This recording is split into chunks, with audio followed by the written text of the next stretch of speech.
Hello, everyone. I chose issue number 1, which is being hired as an athletic director at a school district that has a mascot that bears a reference to a Native American tribe, or I should say a misrepresentation.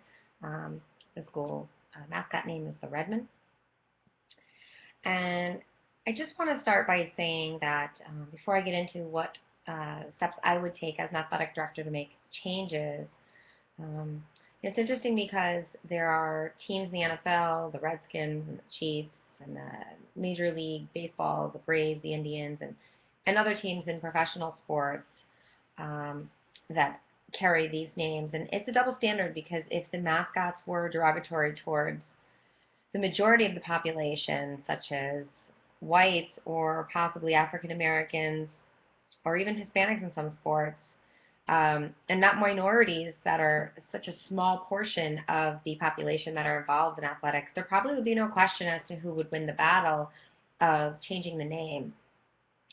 And again, that also includes people at top on the top, which is the coaches, the people in leadership positions, such as athletic directors at colleges, the owners of professional teams. So you're probably not going to find a lot of Native Americans or American Indians that are um, in those positions where they would have the authority to make these decisions.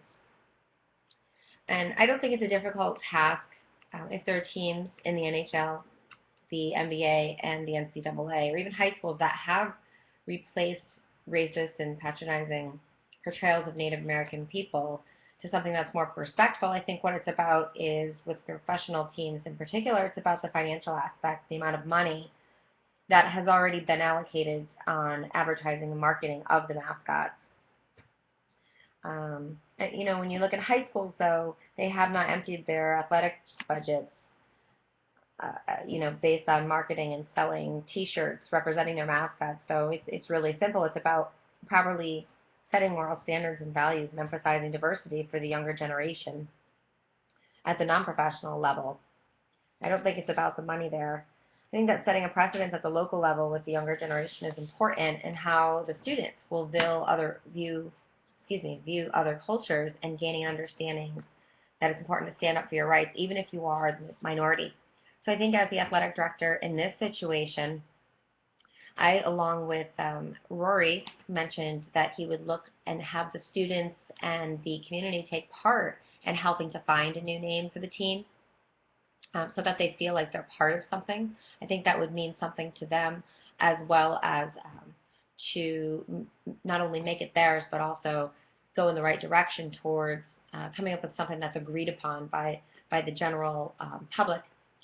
There's a terrible history that's associated with some of these names, and if there was some education provided on what things happened, and things like when you talk about the Redskins, I mean, there's terrible portrayals, and we learn about these in our U.S. history courses. And if people were to look at those and educate perhaps those decision makers and the policy makers and the politicians, they might have a different view on changing the mascot names, and not just thinking about it from it's been historically the name of their school mascot for years.